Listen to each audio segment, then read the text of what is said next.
After another failed attempt to gain enough statewide participation, lacrosse will not debut as an IHSA-sponsored sport in the spring of 2014.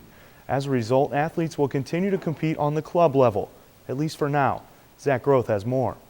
The local high school lacrosse teams will have to keep waiting for that next step forward.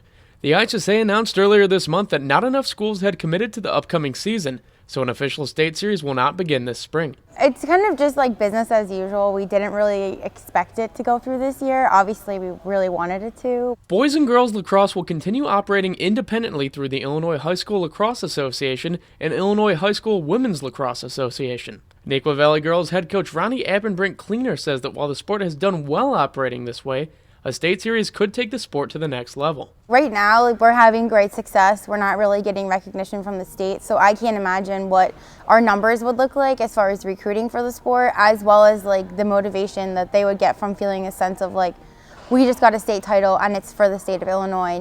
The IHSA requires a minimum of 40 girls teams and 65 boys teams to begin the sport's state series. 43 girls teams signed up, but the boys only had 55 schools registered. The IHSA typically requires 10% of its membership to commit to a sport before sanctioning it, but they set the number lower for girls lacrosse due to the slower growth rate of the sport. With the boys being closer to that 10%, that had always sort of been the threshold mark. And but you know, the idea always being that when the boys reach that, as long as the girls went 40, that both sports could come along together. Troja says launching boys and girls lacrosse at the same time will help maintain equity among IHSA sports and make planning the state series much easier. The amount of teams participating in the IHSLA and IHSWLA this year is much higher than the state-required benchmarks.